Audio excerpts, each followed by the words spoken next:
चलिए, तो IUPAC nomenclature तो हमारा खत्म हो गया है एक तरह से। ठीक है, तो अब नेक्स्ट पार्ट में हम आपका पढ़ने जा रहे हैं। अभी आईयूपीएसी एक तरह से ये बोल सकते हैं खत्म भी हो गया, एक तरह से बोल सकते हैं नहीं भी खत्म हुआ है, क्योंकि इस चैप्टर में हम आगे जो भी चीजें पढ़ने वाले हैं उनको हम आईयूपीएसी से ही रिलेट करेंगे। हम उसको नए नए नाम कैसे लिखे जाते हैं उनसे रिलेट करेंगे आपका। ठीक है, तो नेक्स्ट जो चीज है उसको हम बोलते हैं आपका आइसोमेरिज्म। नेक्स्ट जो टॉपिक है जिसको हम देखने जा रहे हैं उसका नाम है आपका आइसोमेरिज्म। ठीक है, बहुत सिंपल चीज है आइसोमेरिज्म। मतलब शब्द बनाए जो आइसोमर से बनाए, और आइसोमर हम बचपन में पढ़ के आए हैं। आइसोमर क्या होते हैं कि वो ऐसे चीजें, ऐसी ऐसे स्ट्रक्चर, ऐसे कंपाउंड्स जिनका सेम मॉलिक्यूलर स्ट्रक्चर आपको देखने को मिलता है, लेकिन उनकी जो प्रॉपर्टीज हैं वो क्या होती हैं, आपकी अलग अलग होती हैं। जो प्रॉपर्टीज होती हैं वो अलग अलग होती हैं। ठीक है, तो ऐसी प्रॉपर्टी को हम क्या बोलते हैं आपका, ऐसी प्रॉपर्टी को हम बोलते हैं आपका आइसोमेरिज्म बोलते हैं। और जो कंपाउंड ऐसा शो करते हैं इनको हम बोलते हैं आपके आइसोमर्स। बहुत सिंपल सी बात है। अब कैसे होता है ऐसा, आपके नंबर ऑफ कंपाउंड भी, नंबर ऑफ कार्बन भी क्या होंगे उनमें सेम होंगे। आपके नंबर ऑफ कार्बन भी क्या होंगे उनमें सेम होंगे। बाकी सब कुछ सेम होगा। आपको जो जनरल फॉर्मूला देखने को मिलेगा वो भी सेम होगा। दोनों एल्केन एल्केन होंगे, दोनों सेम तरह के देखेंगे। बस फर्क क्या होगा कि उसमें ब्रांचिंग का बहुत फर्क आ जाएगा। सिर्फ और सिर्फ ब्रांचिंग का आपको वहाँ पर फर्क देखने को मिलेगा। तो एक बार आपको सामने मैं मेंशन कर दूं क्या होता है आइसोमेरिज्म की डेफिनेशन। तो सिंपल डेफिनेशन है आपकी, the phenomena of existence of two or more compound possessing the same molecular formula. जो इंपॉर्टेंट पार्ट है डेफिनेशन का वो ये है आपका, both must have the same molecular formula but different properties. Molecular formula same होना चाहिए पर प्रॉपर्टीज क्या होनी चाहिए, उनकी डिफरेंट होनी चाहिए। ऐसी प्रॉपर्टी को हम बोलते हैं आपका आइसोमेरिज्म। और जो कंपाउंड ऐसी प्रॉपर्टीज को लेके चलते हैं, इन सब कंपाउंड क्या बोलते हैं, हम आइसोमर्स बोलते हैं। ठीक है, बहुत सिंपल सा। अब हम बात करते हैं आइसोमर किस किस टाइप के होते हैं। तो आइसोमर जनरली आपके कुछ टाइप्स के होते हैं। एक तो होते हैं स्ट्रक्चरल आइसोमेरिज्म, और जो मतलब आइसोमेरिज्म प्रॉपर्टी होती है वो दो टाइप की होती है। एक होती है स्ट्रक्चरल आइसोमेरिज्म और दूसरी होती है आपकी स्टीरियो आइसोमेरिज्म। ठीक है, तो मैं इनके नाम मेंशन करता हूँ, उनके भी कुछ कुछ टाइप्स होते हैं, वो देख लेते हैं। वो एक बार आपके सामने मैं बना देता हूँ। तो अगर यहाँ पे मेंशन करूँ मैं आपका, तो आइसोमेरिज्म जो है वो आपकी बेसिकली मेनली दो टाइप की होती है। एक होती है आपकी स्ट्रक्चरल आइसोमेरिज्म, और दूसरी होती है आपकी, ये नाम याद करने पड़ेंगे और कुछ नहीं। अब आपको कुछ ये है, बस इसमें थोड़ी सी नई चीज ये आ जाती है कि आपको थोड़ा सा नए तरीके से नाम लिखने पड़ते हैं। उनको हम सीखेंगे कैसे। एक होता है स्टीरियो आइसोमेरिज्म। इसके अपने अपने दो पार्ट्स होते हैं। स्ट्रक्चरल आइसोमेरिज्म के चार पार्ट होते हैं आपके। जैसे होता है चेन आइसोमेरिज्म, होता है पोजीशन, होता है फंक्शनल ग्रुप चेंज कर देते तो उसका होता है मेटामेरिज्म होता है। और स्टीरियो आइसोमेरिज्म के दो होते हैं, एक होता है ज्योमेट्रिकल आइसोमेरिज्म और ऑप्टिकल। ज्योमेट्रिकल और ऑप्टिकल थोड़े से इंपॉर्टेंट है, उसको आगे जाके हम देखेंगे भी। तो इसकी हम बात करें तो इसके आपके चार टाइप हो गए। इसके आपको चार टाइप्स हो गए। एक हो गया आपका चेन, दूसरा हो गया इसका पोजीशन, तीसरा हो गया आपका फंक्शनल ग्रुप की वजह से, फंक्शनल ग्रुप, और चौथा हो गया आपका मेटा। चौथा हो गया आपका मेटा आइसोमेरिज्म बोल सकते हैं, या मेटामरिज्म भी बोल सकते हैं उसको। इन सब के आगे आइसोमेरिज्म और लगाना पड़ेगा। आइसोमेरिज्म, ये भी हो गया आपका आइसोमेरिज्म, ये भी आपका आइसोमेरिज्म। उसी तरह स्टीरियो आइसोमेरिज्म ये थोड़ा ज्योमेट्री की वजह से बहुत आता है। मतलब इसको हम देखेंगे भी कैसे आते हैं। एक तो ज्योमेट्री वाला होता है और दूसरा ऑप्टिकल। ऑप्टिकल को भी हम देखेंगे। ऑप्टिकल होता है कि जब मिरर इमेज की तरह हम बात करेंगे कुछ यहाँ पे, तो ऑप्टिकल आइसोमेरिज्म।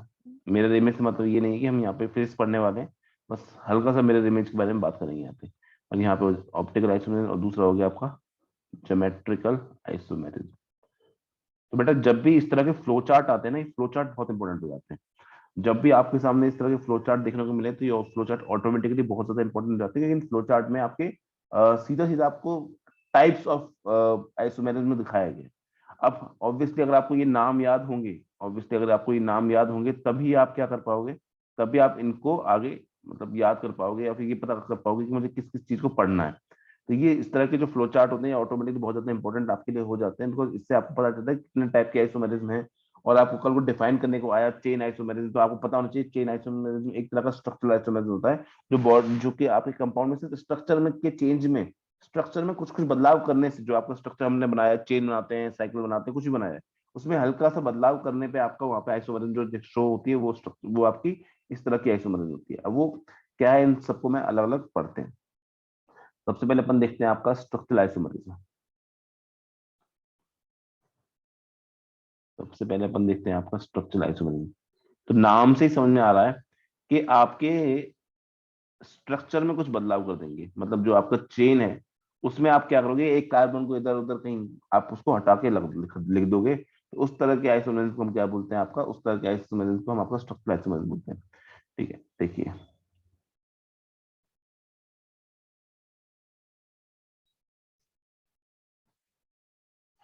तो इसकी अगर मैं सिंपल सी डेफिनेशन आपके सामने मेंशन कर दूं, वो हो जाएगी आपकी compounds having the same molecular formula but different structures manners in which atoms are linked are classified as structural isomer। बहुत सिंपल डेफिनेशन है इसका। इसका मतलब बस इतना हुआ कि आप जब किसी कंपाउंड में क्या करते हैं, आपके मॉलिक्यूलर फॉर्मूला जो टोटल फॉर्मूला आप जब उसको लिखोगे, जैसे C2H4 लिखा आपने या C2H6 लिखा, तो C2H6 ही रहेगा, C2H6 ही रहेगा दोनों में। बट आपके जो कार्बन है वो शायद ऊपर नीचे कहीं इस तरह से लगे हुए हो कि आपका नंबर ऑफ कार्बन सेम हो, लेकिन आपका जो स्ट्रक्चर में जो जिस तरह से कार्बन कार्बन लिंकेज है वो बस अलग होगा। ठीक है, उसको हम क्या बोलते हैं, आपका स्ट्रक्चरल आइसोमेरिज्म होते हैं। ऑब्वियसली मैंने आपको जैसे बता रखा है, स्ट्रक्चरल आइसोमेरिज्म बहुत टाइप के होते हैं। तो पहला टाइप होता है, इसको हमने बोल दिया आपका चेन आइसोमेरिज्म। चेन आइसोमेरिज्म बहुत सिंपल सा मतलब है इसका। बस मतलब क्या हुआ, चेन आइसोमेरिज्म का मतलब क्या हो गया, चेन आइसोमेरिज्म का मतलब हो गया जब आपका चेन में कोई साइकिल हो, जब सॉरी चेन में कोई आपके कार्बन जुड़े हुए होते हैं, बट फर्क क्या पड़ता है कि उनका बस आपके ब्रांचिंग का फर्क देखने को मिलेगा आपको। वहां पे क्या होगा, ब्रांचिंग। एक स्ट्रेट चेन होगी, फिर मैंने उनमें से एक कार्बन हटा के कहीं और लगा दिया, फिर एक कार्बन हटा के कहीं और लगा दिया, बस इतना फर्क आपको देखने को मिलेगा। उसको हम बोलते हैं आपका चेन आइसोमेरिज्म। देखिए,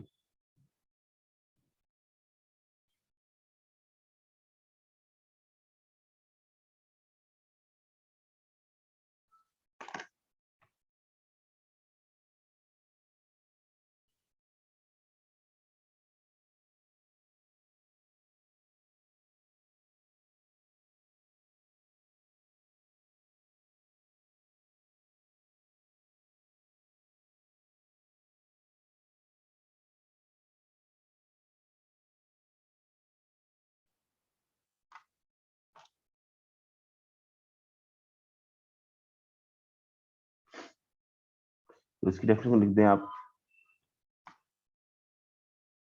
but different skeletons,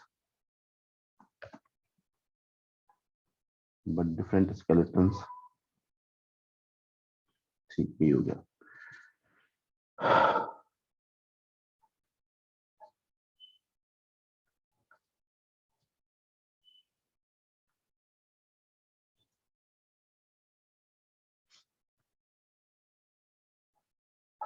ठीक है, when two or more compounds having when two or more compounds having same space हटा दिया वो गलती से। when two or more compounds having same यहाँ पे more compounds have same molecular formula but different skeletons। Example समझते हैं। जैसे एग्जाम्पल के लिए मान लो आपने बनाया पेंटेन। अगर मैं आपसे बात करूं सिर्फ पेंटेन की, ठीक है, देखना, पेंटेन की बात करता हूँ, तो इसको हम क्या बोल सकते हैं कि एक, दो, तीन, चार, पांच, पांच से जोड़ दिया। ऐसे ऐसे ऐसे सारे सारे सिंगल बॉन्ड होंगे, एन का मतलब होता है सिंगल बॉन्ड। यहाँ पे मैंने H3 लगा दिया, यहाँ पे मैंने H2 लगा दिया, यहाँ पे मैंने H2 लगा दिया, यहाँ पे मैंने H2 लगा दिया, और आखिरी वाले में क्या होगा, आपका H3 होगा। इस तरह से मैंने आपके इन तीनों चारों को लिंक, पांचों को लिंक कर दिया, आपको पेंटेन होगा। ये नॉर्मल पेंटेन हो गया। अब अगर हम बात करते हैं आपका यहाँ पे नेक्स्ट जो हो गया, नेक्स्ट में हम क्या करते हैं, आपका एक किसी भी कार्बन उठा के हम चेन बना देते हैं। तो लेट से मैंने ऐसे किया, सी चार बना दिए, और यहाँ पे मैंने बना दिया इस तरह से। तो यहाँ पे देखना, CH3, यहाँ पे हो गया आपका CH, क्योंकि इससे भी लिंक होगा, तो एक, दो, तीन, चार। तो यहाँ पे CH2, तो यहाँ पे आपका CH3, और यहाँ पे आपका CH3। ठीक है, तो इसका अगर इसका हम IUPAC नेम करने जाएं, जो ये आपका लिखा है, इसका मैं IUPAC नेम लिखने जाऊं, तो इसका IUPAC नेम बहुत सिंपली आप तरीके से कर सकते हो। इसको अपन बोलते हैं कितने मेन चेन, कितने, एक, दो, तीन, चार। तो ये आपको आपका हो जाएगा ब्यूटेन, पहली बात तो, और इसमें एक मिथाइल लगाया तो हम लगाएंगे, इसका नाम हो जाएगा 2 मिथाइल ब्यूटेन। 2 मिथाइल ब्यूटेन इसका नाम हो जाएगा। अच्छा, इसको हम थोड़ा सा कॉमन नेम में, कॉमन नेम को तो हम ज्यादा प्रेफर नहीं करते हैं, इसको हम दूसरे नेम से हम इसको बोलते हैं आपका आइसोपेंटेन। एक नाम से हम इसको आइसोपेंटेन बोलते हैं। आइसोपेंटेन हम उसको किस बेसिस से बोलते हैं, हम बोल रहे हैं कि जब आप पेंटेन में से किसी एक, मैंने कहा था बाद में बताऊंगा इनको आइसो आइसो को, जब हम किसी एक चेन में से उसके एक कार्बन को हटा के उसी के ब्रांच बना देते हैं, obviously number of carbon change हो जाएंगे। इसको हम आइसोब्यूटेन नहीं बोलेंगे, उसको आइसोपेंटेन ही बोलेंगे। हमने क्या किया है, इस पेंटेन में से एक कोई कार्बन हटा के ऐसे ब्रांच उसको मैंने यहाँ पर लगा दिया, तो उसको मैं क्या बोलता हूँ, आइसोपेंटेन के नाम से बुलाता हूँ। वरना ये तो क्या हो गया आपका बेटा, ये आईयूपीएसी नेम है, ये आईयूपीएसी नेम, ये तो आना ही चाहिए। ठीक है, आइसोपेंटेन क्या हो गया, ये थोड़ा सा कॉमन नेम हो गया हमारे लिए, ये भी इंपॉर्टेंट हो जाते हैं कई बार हमारे लिए, कॉमन नेम भी इंपॉर्टेंट हो जाते हैं। जैसे हमने याद किए थे एनिलीन याद किया था हमने, टाउरीन याद किया था, वो कुछ नाम ऐसे केमिकल नेम है जो हमें याद होने चाहिए, तो इसको हम आइसोपेंटेन बोलते हैं। ठीक है, अब ब्रांचिंग तो मैं एक और तरीके से कर सकता हूँ, ब्रांचिंग तो मैं एक और तरीके से कर सकता हूँ। मैं क्या करता हूँ कि मैंने, आपने बोला था दो ही क्यों, आप एक ही क्यों आपने मिथाइल लगाया, 2 मिथाइल लगा दो इसमें से। मैं एक काम करता हूँ, इन 5 में से 3 की चेन बनाता हूँ, सी सी सी, और एक कार्बन यहाँ पे, एक कार्बन यहाँ पे, ऐसे ही कर सकता हूँ बस। CH3 लगा दिया, यहाँ पे एक बॉन्ड बॉन्ड, बीच वाले पे कोई हाइड्रोजन नहीं आएगा, यहाँ पे CH3, यहाँ पे CH3, और यहाँ पे CH3। तो तुमने क्या किया, इस वाले पेंटेन में से तुमने नाम क्या किया इसमें, तुमने इस वाले पेंटेन से तुमने 2 कार्बन कोई भी उठाए, कोई भी 2 कार्बन उठाए, और तुमने उसको, उनकी ब्रांचिंग कर दी। इस वाले पेंटेन से तुमने कोई भी 2 कार्बन उठाए और ब्रांचिंग कर दी। यहाँ पे क्या किया था, तुमने एक कार्बन उठा के ब्रांचिंग करी थी, यहाँ पे 2 कार्बन उठा के ब्रांचिंग कर दी। तो इसका भी नाम, हम जो कॉमन नेम करने जाते हैं, इसका भी जब हम कॉमन नेम करने जाते हैं, तो उस कॉमन नेम को हम कैसे बुलाते हैं, पेंटेन के नाम से बुलाते हैं, लेकिन साथ में क्या लगाते हैं, नियो पेंटेन। ध्यान देना इस बात पे, ये कॉमन नेम हमने कैसे किया, हमने जब आपकी कोई भी 2 कार्बन उठा के उसकी चेन बना, चेन में हमने उसको हमने उसकी ब्रांच लगा दी, तो उसको हम नियो पेंटेन ही बोलेंगे। वरना आप ऐसे याद कर सकते हो कि 1 2 3 4 5, तो 5 है, तो 5 में आपके 2 ब्रांचिंग हो रही, तो नियो पेंटेन हो जाएगा। वैसे बहुत ज्यादा इंपॉर्टेंट नहीं होते कॉमन नेम, लेकिन हाँ, ये थोड़े से कभी कभी पूछे जा सकते हैं, तो आपको पता होना चाहिए, तो ये कॉमन वाला नेम हो गया। आईयूपीएसी नेम की अगर हम बात करें यहाँ पे, तो आईयूपीएसी नेम मेन चिन्ह ढूंढो, तो 1 2 3। ठीक है, तो इसका नाम क्या हो जाएगा, 2 मिथाइल ग्रुप आपको यहाँ पे देखने को मिल रहे हैं, तो 2, इसका अगर आईयूपीएसी नेम लिखोगे तो आप क्या लिखोगे, इसका इसका लिखोगे आप 2 2 डाई मिथाइल पेंटेन, ये इसका आईयूपीएसी नेम हो जाएगा। ये आईयूपीएसी नेम तो आपको पता होना ही चाहिए। ठीक है, इस तरह से हो गया। अब मैं इसमें क्या समझाना, मैं तो अभी सिर्फ आईयूपीएसी थोड़ा समझाना था, मेरा मेन टारगेट कुछ और था समझाना, वो समझाना ये था, एक बार हम इन सारी चेनों में जो भी मैंने आपके सामने तीनों स्ट्रक्चर्स बनाए हैं, इन सब में एक काम करता हूँ, इन सब में मैं आपको बना नंबर ऑफ कार्बन और हाइड्रोजन गिनता हूँ। ठीक है, नंबर ऑफ कार्बन और हाइड्रोजन गिनता हूँ, देखता हूँ कितने आ रहे हैं निकल के, लेट्स सी। तो मैंने बोला इसमें 1 2 3 4 5, 5 कार्बन। ठीक है, इसमें कितने कार्बन आ रहे हैं, C5 आ रहा है। चलिए, कितने हाइड्रोजन, तो 3 4 5 6 7 8 9 10 11 12, C5H12 हो गया ये। वैसे तो हमें C5H12 पता होना ही चाहिए था कि C5H12 ही होता है, बिकॉज पेंटेन में आपको CnH2n+2 वाला फॉर्मूला लागू होता था, जनरल फॉर्मूला। नेक्स्ट बात करते हैं यहाँ पे, देखिए, तो मैं बोलूंगा इसमें 1 2 3 4 5, 5 कार्बन है, तो इसका मैं जब नंबर करता हूँ C5 हो गया। ठीक है, हाइड्रोजन गिनता हूँ, 1 2 3 4 5 6 7 8 9 10 11 12, यहाँ पे भी क्या निकल के आ रहा है आपका, 12 ही निकल के आ रहा है। ठीक है, इसमें गिनता हूँ एक बार इसमें, तो इसमें देखिए 1 2 3 4 5, 5 है इसमें, कितने, 1 2 3 4 5, तो कार्बन कितने, 5। हाइड्रोजन गिनता हूँ, 1 2 3 4 5 6 7 8 9 10 11 12, यहाँ पे भी क्या 12 क्या निकल के आ रहा है, 12। अब आप एक चीज देखो, इन सबके स्ट्रक्चर देखो, अगर आप इन सबके स्ट्रक्चर देखो, तो चेन में सारे वाले चेन वाले हैं। ठीक है, सिर्फ आपने चेन में थोड़ा सा बदलाव कर दिया, आपने चेन में थोड़ा सा क्या कर दिया, स्केलेटन है, आपने चेन में क्या किया, थोड़ा सा बदलाव कर दिया, थोड़े से इनके जो स्केलेटन है बस वो चेंज कर दिए, लेकिन आपका अभी भी मॉलिक्यूलर क्या है, आपका फॉर्मूला सेम है। देखिए यहाँ पे ऊपर डेफिनेशन में लिखा है सिमिलर मॉलिक्यूलर फॉर्मूला, ये भी C5H12, ये भी C5H12, ये भी C5H12, लेकिन तीनों के स्ट्रक्चर आप देखो, आपको अलग अलग देखने को मिल रहे हैं, उनके स्केलेटन जो है वो अलग अलग देखने को मिल रहे हैं। स्केलेटन से मेरा कहने का मतलब, अगर आपको ऐसे बनाते तो ये बनाते 1 2 3 4, 1 2 3 4 5, 1 2 3 4 5 ये ऐसे बनाते हैं। इस वाले को कैसे बनाते हैं, इस वाले को बनाते हैं आप 4 बनाते हैं, तो 1 2 3 4 और यहाँ पे लगा दिया अपन ने इस तरह से। इसको अगर बनाते तो 1 2 3 बनाते और यहाँ पे आप इस तरह से बना देते। तो देखो तीनों के तीनों आपके फॉर्मूले सेम है, सबके मॉलिक्यूलर फॉर्मूला सबका सेम आ रहा है, but the difference is only skeleton. सबके स्केलेटन आपको देखने को अलग अलग मिल रहे हैं। तो इस तरह की आइसोमेरिज्म को हम क्या बोलते हैं आपका, हम इस तरह के आइसोमेरिज्म को बोलते हैं चेन आइसोमेरिज्म। चलिए बहुत अच्छी बात है। नेक्स्ट देखते हैं आपका, नेक्स्ट आपका पोजीशन आइसोमेरिज्म।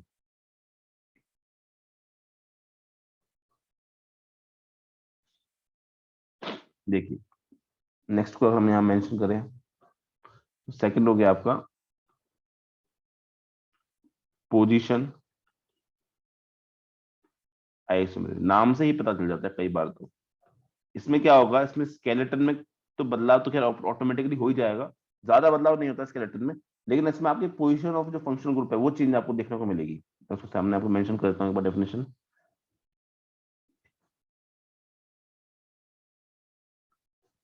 जो भी पोजीशन होने वाली है किसी भी चीज की, उसकी पोजीशन में क्या हो जाएगा, आपको बदलाव देखने को मिलेगा।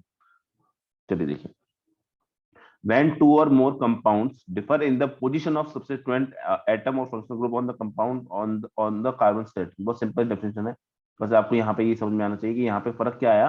जो डिफर है वो क्या है आपका, differ in the position of substituent atom, जैसे क्लोरो ब्रोमो मिथाइल ग्रुप, ये सब्सिट्यूएंट कहते हैं। फंक्शनल ग्रुप क्या हो गया, अल्कोहल कार्बोक्सिलिक एसिड, ये सब आपके फंक्शनल ग्रुप होते हैं। इनकी बस पोजीशन चेंज हो जाती है, तो यहाँ पे कैसा आइसोमेरिज्म आता है आपका, इसको हम बोलते हैं आपका पोजीशन आइसोमेरिज्म। बहुत सिंपल सी बात है कि इसको अगर हम वो करें, इसका एग्जांपल लेके मैं आपको दिखाता हूँ। तो आपने क्या किया, लेट्स से कि बस बहुत सारे एग्जांपल कर सकते हैं, एग्जांपल की कमी नहीं है, कोई भी लेट्स से एग्जांपल ले लिया अपन ने। तो मैंने यहाँ पे बोल दिया कि बस पोजीशन ही चेंज करनी है ना, तो यहाँ पे देखिए, यहाँ पे लिख दिया मैंने CS3 CH, यहाँ पे लिख दिया मैंने CS3, और यहाँ पे मैंने 1 2 3 और यहाँ पे मान लो मैंने OH लगा दिया।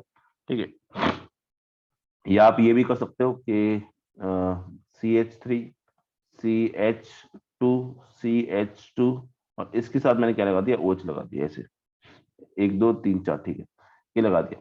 इसका नाम क्या हो जाएगा, इसका नाम करेंगे 1 2 3, और दूसरे पे लगा आपको एल्कोहल, तो आप बोलोगे इसका नाम टू, सॉरी टू नहीं,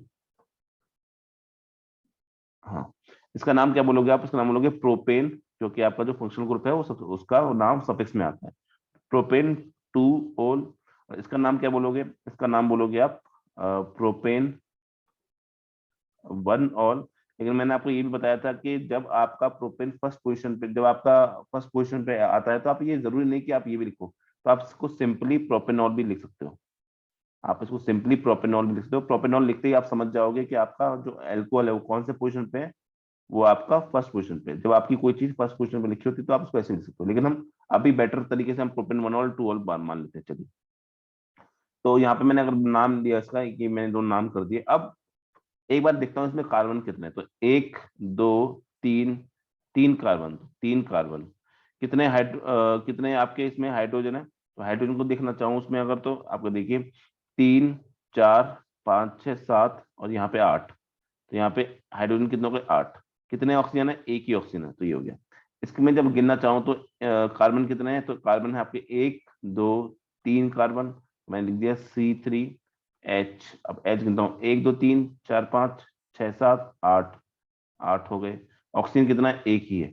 तो फिर से आप क्या देख रहे हो, इसका मॉलिक्यूलर फॉर्मूला और इसका मॉलिक्यूलर फॉर्मूला क्या है, सेम है। मॉलिक्यूलर फॉर्मूला सेम होना चाहिए जब भी आप आइसोमेरिज्म की बात करते हो, but the difference between them is कि आपकी पोजीशन ऑफ हाइड्रोजन जो, सॉरी एल्कोहल ग्रुप है, जो एल्कोहल ग्रुप की पोजीशन है वो क्या हो गई, चेंज हो गई। यहाँ पे फर्स्ट पोजीशन पे लगा है और यहाँ पे सेकंड पोजीशन पे लगा है, और इस तरह के आइसोमेरिज्म को क्या बोलते हैं, पोजीशन आइसोमेरिज्म।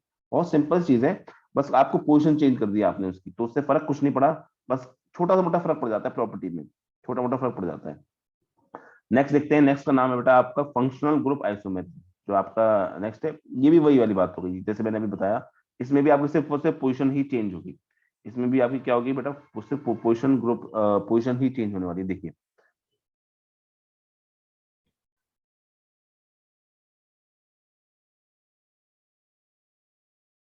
देखिए यहाँ पे थोड़ा सा फर्क आपको देखने को मिलेगा, आपको मैं बता दूं इसका। थर्ड है आपका फंक्शनल ग्रुप आइसोमेरिज्म,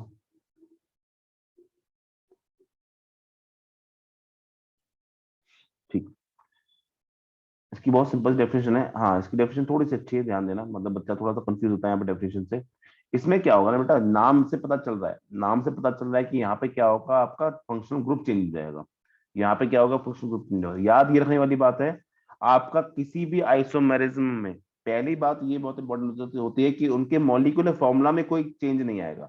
मतलब अगर मॉलिक्यूलर फॉर्मूला है C3H8O ऐसा कुछ करके, तो उसके जो दूसरा कंपाउंड होगा जिसकी आप बात कर रहे हो वो भी C3H8O ही होना चाहिए।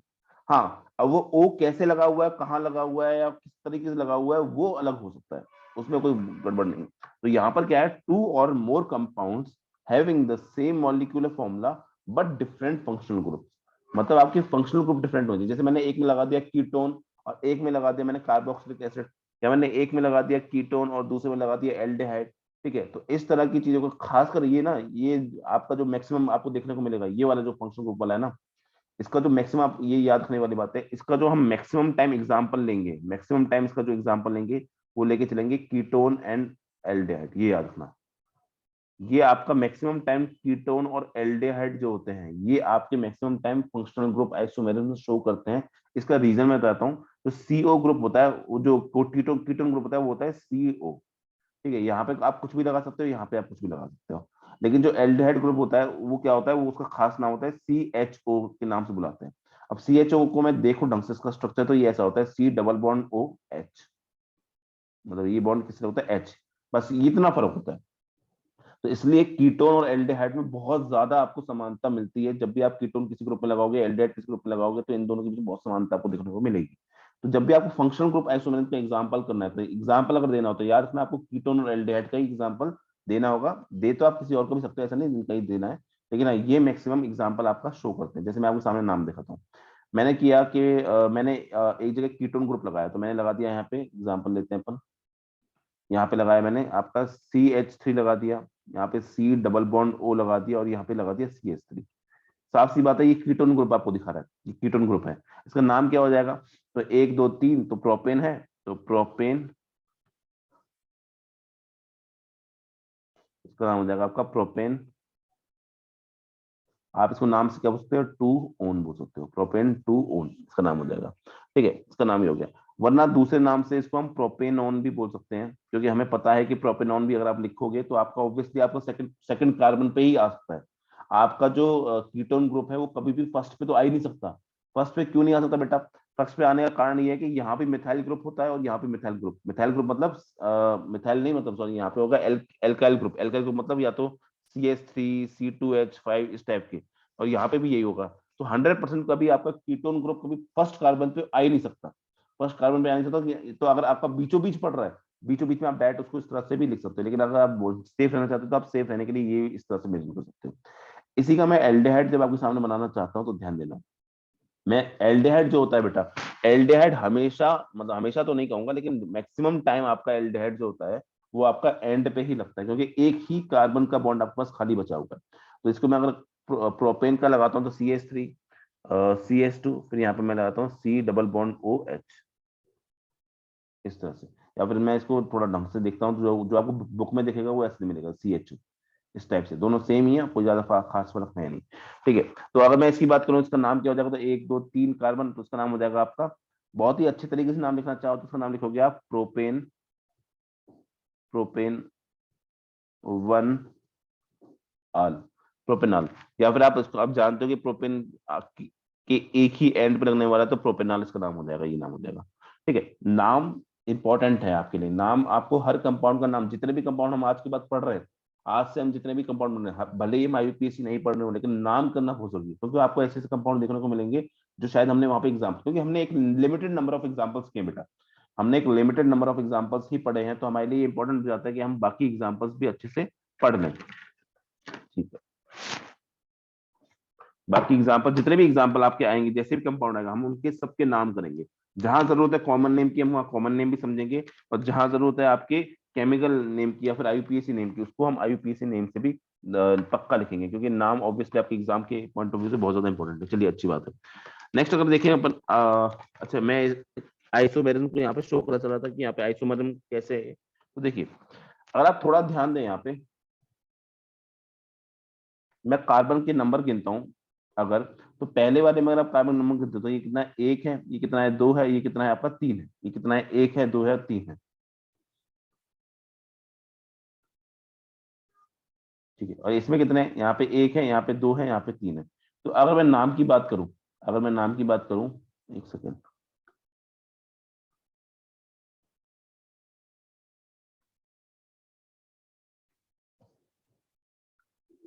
ठीक है, अगर मैं नाम की बात करूं तो इसका नाम तो प्रोपेन टू ऑन हो गया, इसका नाम क्या हो गया, प्रोपेन वन आल हो गया।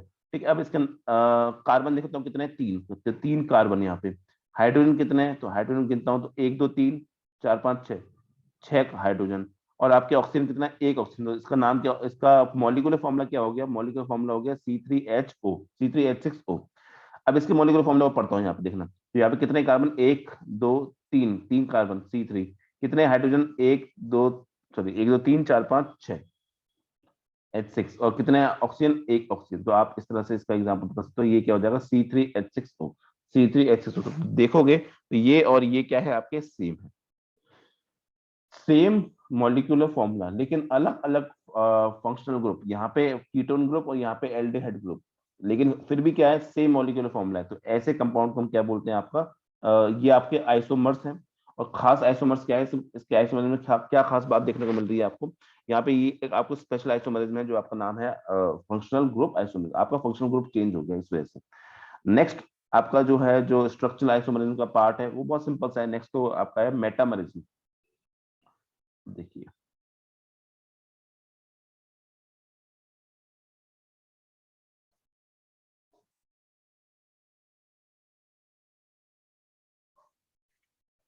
देखिए, नेक्स्ट है मेटा आइसोमेरिज्म बोल सकते हो, या फिर ज्यादा अच्छा शब्द होता है मेटामरिज्म। इसमें कुछ नहीं, इसमें हम क्या करते हैं ना, आपकी किसी फंक्शनल ग्रुप में या फिर किसी सब्स्टिट्यूट ग्रुप में आप एल्काइल ग्रुप का बदलाव आपको देखने होगा। बस एक ही शब्द है इसमें जो याद रखने वाला है। हर हर डेफिनेशन में ना एक एक शब्द ही आपको याद रखना है। इसमें आपको बस एक शब्द याद रखना है कि आपको क्या चेंज करना है, आपको एल्काइल ग्रुप में चेंज लेके आना है बस। आपको यहाँ पे क्या करना है, आपको एल्काइल ग्रुप में चेंज लेके आना है। देखिए कैसे बताएंगे, समझाता हूँ अभी। It arises due to different alkyl chains on the either side of the functional group in the molecule। कई बार क्या होता है ना, कई बार आपको देखने को मिलता है कि आप एक फंक्शनल ग्रुप को कहीं भी लगा सकते हो, जैसे कार्बोक्सिलिक एसिड है, या फिर आप इनको आप कहीं भी लगा सकते हो। जैसे कीटोन ग्रुप है, ऑब्वियसली इनमें आप कहीं भी कुछ भी कोई भी एल्काइल ग्रुप लगा सकते हो। जैसे यहाँ पे कीटोन ग्रुप है, ये वाला जो हम देख रहे हैं यहाँ पे, ये कीटोन ग्रुप है। और ये क्या है, ये एल्काइल ग्रुप, ये भी एल्काइल ग्रुप है। ठीक है, हम ये कर सकते हैं कि यहाँ पर हमने ज्यादा कार्बन लगा दिया, यहाँ पे कम कार्बन लगा दिए, ऐसा कर सकते हैं। यहाँ पे हमने ज्यादा कार्बन लगा दिया, यहाँ पे कम कार्बन लगा दिए। तो हमने परिवर्तन क्या किया, सिर्फ और सिर्फ एल्काइल ग्रुप का परिवर्तन किया। ठीक है, हमने फिर फर्क क्या किया, एल्काइल ग्रुप का परिवर्तन किया। जैसे मैं आपको सामने स्ट्रक्चर बनाता हूँ, आपको दिखाई देगा अभी। मैंने क्या किया, यहाँ पे बनाया CH3O, और आपका यहाँ पे आ गया C3H7, और दूसरा मैं आपको सामने लिख देता हूँ, आपका C2H5, C2H5O, और यहाँ पे आ गया आपका C2H5। देखना मैंने क्या किया यहाँ पे। अगर मैं इसको बनाना चाहता हूँ ना, तो ये ऐसा बनेगा कुछ, ऑक्सीजन है, यहाँ पे CH3 लगा हुआ है इसके, और यहाँ पे आपका C3H7, मतलब CH2, और आपका CH3 इस तरह से लगा हुआ है। और इसको मैं अगर बनाता हूँ तो आपका क्या हो जाएगा, CH3, CH2, और यहाँ पे ऑक्सीजन, और यहाँ पे CH3, सॉरी CH2, ये दो इस तरह से हैं। जब इस तरह से लगा होता है ना, जब ये याद रखना, आपको पता होना चाहिए, इसको हम इथॉक्सी बोलते हैं।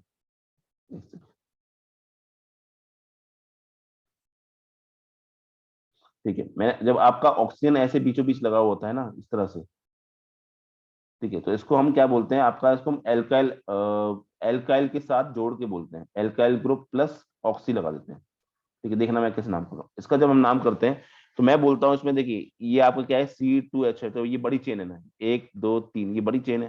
तो इस बड़ी चेन के जब नाम करोगे तो क्या नाम करोगे इसका, इसके बड़ी चेन में ये आपका एक तरह से फंक्शनल ग्रुप लगा हुआ है, ये फंक्शनल ग्रुप लगा हुआ है। तो इसको हम बोलेंगे, ये कौन सा ग्रुप है, मिथाइल, और ये कौन सा ग्रुप है, ऑक्सी। इन दोनों को मिलाएंगे तो इसका नाम बनता है आपका मिथॉक्सी, ठीक है। ऐसे एक्चुअली में इसको हमें दोनों को मिला के क्या बोलते हैं, एल्कोक्सी नाम से बुलाते हैं, इसको बुलाते हैं एल्कोक्सी नाम से। या फिर यहाँ पे मिथाइल है, मिथाइल को ऑक्सीजन से मिलाया तो मिथॉक्सी। और बाकी क्या है आपका 1 2 3 यानी मिथॉक्सी प्रोपेन, इसका नाम क्या हो जाएगा, मिथॉक्सी प्रोपेन। चलिए बहुत अच्छी बात है।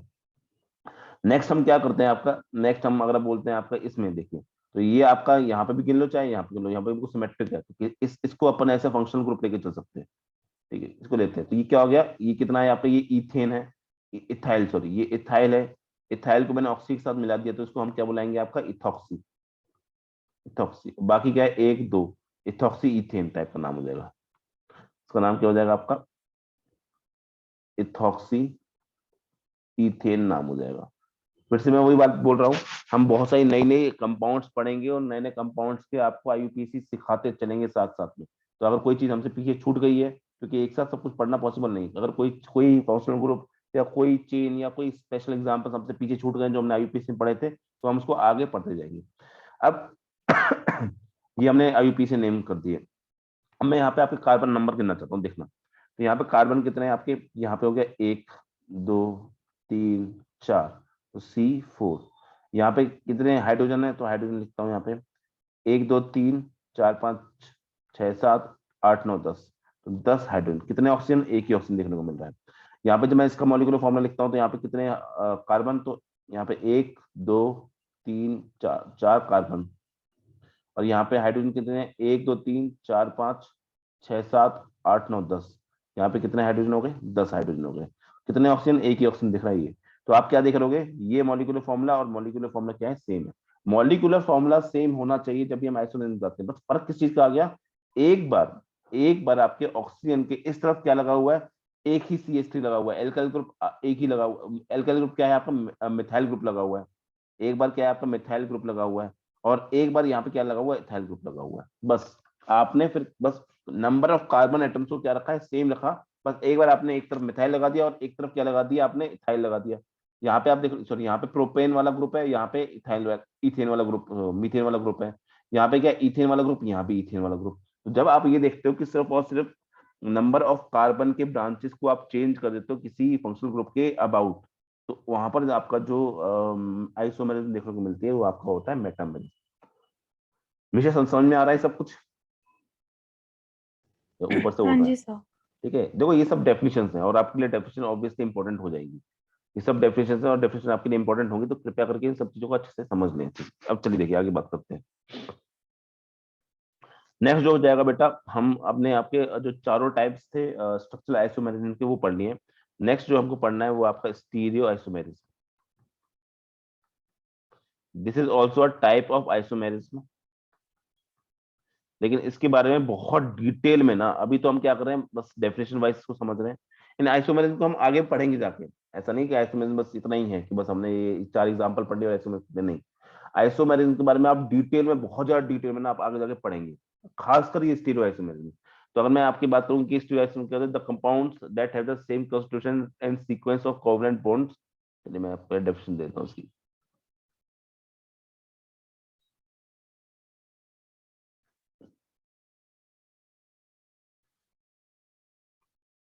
चलिए,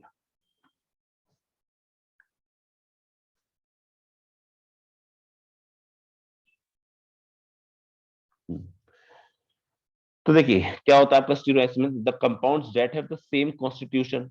अब दिक्कत है कॉन्स्टिट्यूशन मतलब कि आपको क्या मिलेगा यहाँ पर, आपको ना सेम टाइप के स्ट्रक्चर भी सेम टाइप का मिलेगा, स्ट्रक्चर में कोई बदलाव नहीं है। इसका मतलब हो गया सेम स्ट्रक्चर, या फिर सेम स्ट्रक्चर बोल सकते हो, या सेम स्केलेटन भी बोल सकते हो आप, ठीक है, सेम स्केलेटन भी बोल सकते हो आप यहाँ पे। अब आगे, and sequence of covalent bond, आपके कोवलेंट बॉन्ड भी जो होंगे वो आपको सेम टाइप के ही दिखेंगे, उसमें कुछ खास परिवर्तन नहीं होगा जैसे अपन ने बना दिया। But differ in relative position of their atoms of groups in space, ये थोड़ा सा फर्क है बस, ये ना अभी आप इसको नहीं पढ़ोगे। Groups in space are called stereoisomers. मैं क्या कहना चाह रहा हूँ, मैं ये कहना चाह रहा हूँ कि आपके दोनों के कंपाउंड के सब कुछ सेम मिलेगा आपको, सब कुछ सेम, बस देखने का फर्क होगा। अब आपने बोला सर देखने का फर्क समझ में नहीं आया, देखने का फर्क मैं आपको ऐसे समझाता हूँ, अभी मैं डिटेल में नहीं समझाऊंगा क्योंकि इनको हम आगे जाके क्लास 11th के नेक्स्ट चैप्टर में हाइड्रोकार्बन में, या फिर आपके क्लास 12th में हम बहुत ज्यादा डिटेल में देखेंगे स्टीरियो आइसोमर।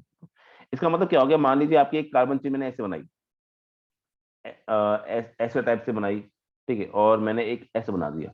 दूसरा अगर मैं बनाना चाहता हूं तो यही चेन को मैं सेम टू सेम चेन में मैंने कोई परिवर्तन नहीं किया, कोई परिवर्तन, बस मैंने कार्बन को ऐसे लगा दिया, ठीक है। अभी आपको लग रहा होगा सर दोनों सेम टू सेम है, बिल्कुल सेम टू सेम है, मैं कोई फर्क नहीं कर रहा। पर बात यह कि आप इसको स्टीरो आइसोमेरिज्म के अंडर बोलते हो कि आपने बस क्या किया, आपकी ये चेन बनी हुई थी मेन चेन, उसमें एक बार आपका राइट की साइड लगा हुआ है मिथाइल ग्रुप और एक साइड क्या हुआ है लेफ्ट साइड, यहाँ पे राइट की साइड लगा हुआ है और यहाँ पे लेफ्ट की साइड, इसको हम ऑप्टिकल आइसोमेरिज्म बोलते हैं, ठीक है। इसको हम क्या बोलते हैं, आपका ऑप्टिकल आइसोमेरिज्म बोलते हैं। हम आगे जाके पढ़ेंगे क्या होता है ये, ठीक है, अभी आपके डिटेल सिलेबस में नहीं है। इसको हम later to study in detail लिख के छोड़ रहा हूं मैं आपका, बस डेफिनेशन आपने पढ़ ली, इट इज इंपॉर्टेंट, बस इतना ही। अब स्टीरियो आइसोमेरिज्म के दो पार्ट और होते हैं, एक का नाम होता है आपका जिसको हम बोलते हैं आपका ज्योमेट्रिकल आइसोमेरिज्म, ठीक है। टू टाइप्स होते हैं ज्योमेट्रिकल आइसोमेरिज्म के नाम से, एक होता है और दूसरा होता है आपका ऑप्टिकल। ऑप्टिकल का एग्जांपल मैंने आपको दिखा रखा है सामने, लेकिन फिर से मैं बता रहा हूँ अभी हम इसको डिटेल में कवर नहीं कर रहे क्योंकि इसको कवर करने के लिए ना आपको बहुत सारी चीजें और पढ़नी है अभी। रिलेटिव पोजिशंस क्या होती हैं, उसके हिसाब से कैसे आप चीजों को डिफाइन करते हो, वो सब चीजें आपको आगे पढ़ने वाले हैं, ठीक है। तो उसके बाद हम बाद में करेंगे, चलिए। अब एक दो एग्जांपल मैं आपसे पूछना चाह रहा हूँ, आप मुझे बताइएगा इसका कि किस तरह के होंगे इनको हम, जो भी आपको एग्जांपल पढ़ने, आपको स्टीरियो आइसोमेरिज्म के एग्जांपल नहीं पढ़ने, आपको जो भी एग्जांपल बताए जाएंगे या जो भी आंसर करने स्ट्रक्चरल आइसोमेरिज्म से ही आंसर करने। तो एक बार जल्दी से मैं आपको स्ट्रक्चरल आइसोमेरिज्म के वो दिखा दूं, ये हमने जो स्टार्टिंग में किया था। इसमें अगर बात करें तो आपके पास में आइसोमेरिज्म क्या होता है, आइसोमेरिज्म में सबसे इंपॉर्टेंट बात याद कर रखनी है, same molecular formula, same molecular formula कि same number of carbon, same number of hydrogen और ऑक्सीजन प्रेजेंट है अगर, तो सेम नंबर ऑफ ऑक्सीजन या कोई और भी चीज प्रेजेंट है तो आपके क्या होना चाहिए, दोनों में आपके ये सेम होना चाहिए मॉलिक्यूलर फॉर्मूला, ठीक है। दूसरी बात डिफरेंट प्रॉपर्टीज होनी चाहिए दोनों की, थोड़े से प्रॉपर्टीज जो होता है ना आपका, प्रॉपर्टीज में फर्क कब देखने को मिलेगा, प्रॉपर्टीज में फर्क आपको देखने को मिलेगा कि उनके जो स्केलेटन में, या तो स्केलेटन में आपको फर्क दिख रहा है, मैं ऐसे सिंपल बस लिख रहा हूँ, स्केलेटन में फर्क है, या कोई पोजीशन में फर्क है, कोई पोजीशन में आपको फर्क देखने को मिल रहा है, ठीक है, या फिर आपका कुछ अरेंजमेंट में फर्क है, अरेंजमेंट को हम पढ़ते हैं आपका उसमें स्टीरियोआइसोमेरिज्म में, इसका फर्क है, तो हल्का सा फर्क है, उसकी वजह से क्या होता है प्रॉपर्टीज में चेंज आपको देखने को मिलता है। तो ऐसी कंपाउंड्स को या फिर ऐसी प्रॉपर्टी को हम बोलते हैं आइसोमेरिज्म। दो टाइप की होती है, एक होती है स्ट्रक्चरल आइसोमेरिज्म और दूसरी होती है आपकी स्टीरियोआइसोमेरिज्म। स्टीरियोआइसोमेरिज्म को हम अभी नहीं देखने वाले हैं। इसके होते हैं चेन होता है, पोजिशन होता है, फंक्शनल ग्रुप आइसोमेरिज्म होता है, मेटामर्स। अब उसके क्या क्या होते हैं, चेन आइसोमेरिज्म जो होता है बेटा, उसमें आपकी आपकी बस हमने एक चेन उठाते हैं, 5 की 6 की 7 की कोई चेन उठाई और उसके में से कोई एक बार एक हाइड्रोजन निकाल, एक कार्बन निकाल के हमने उसकी ब्रांच बना दी, तो दूसरी बार करके 2 कार्बन निकाल के ब्रांच बना दी, फिर 3 कार्बन निकाल के ब्रांच बना दी, जितने ब्रांच आप बना सकते हो उसको हम बोलते हैं आपकी चेन आइसोमेरिज्म। स्केलेटन में फर्क देखने को मिलता है। पोजिशन आइसोमेरिज्म क्या होता है कि किसी फंक्शनल ग्रुप की पोजिशन को मैं चेंज कर दूं, OH को या किसी और फंक्शनल ग्रुप की पोजिशन को मैंने क्या कर दिया, बस उसको आगे से पीछे कहीं लगा दिया, कभी फर्स्ट पे लगा दिया, कभी सेकंड पे, कभी थर्ड पे। फंक्शनल ग्रुप आइसोमेरिज्म क्या होता है कि आपका मॉलिक्यूलर फॉर्मूला सेम देखने को मिलेगा लेकिन फंक्शनल ग्रुप अलग अलग हो जाएंगे। फंक्शनल ग्रुप क्या होंगे, अलग। और इसमें बस आपको याद रखना है, इसका जो मैक्सिमम टाइम एग्जांपल आपको देखना होगा वो आपको देखने को मिलेंगे ketone and aldehyde groups. Ketone and aldehyde groups जो होते हैं वो ज्यादा से ज्यादा आपको फंक्शनल ग्रुप आइसोमेरिज्म होते हैं। मेटामेरिज्म क्या होता है, मेटामेरिज्म मतलब कुछ नहीं, एक फंक्शनल ग्रुप है, मान लीजिए मेरा हाथ जो है फंक्शनल ग्रुप है, इसके इस तरफ मान लीजिए मैंने इस बार मिथाइल लगाया है और इस बार मैंने क्या लगाया, इथाइल लगाया है। अगली बार मैं क्या करता हूँ कि इस बार इथाइल लगा दिया और इधर भी इथाइल लगा दिया, तो ये क्या समझाता है कि एल्काइल ग्रुप को चेंज करने से, किसी फंक्शनल ग्रुप के अबाउट लेफ्ट और राइट एल्काइल ग्रुप की नंबर चेंज करने से, नंबर ऑफ कार्बन को चेंज करने से जो आपको आइसोमेरिज्म देखने को मिलती है वो होती है आपकी मेटामेरिज्म। चलिए एक आध एग्जांपल पूछ लेते हैं आपसे। तो मुझे बताइए, मैंने बना दिया इस तरह से,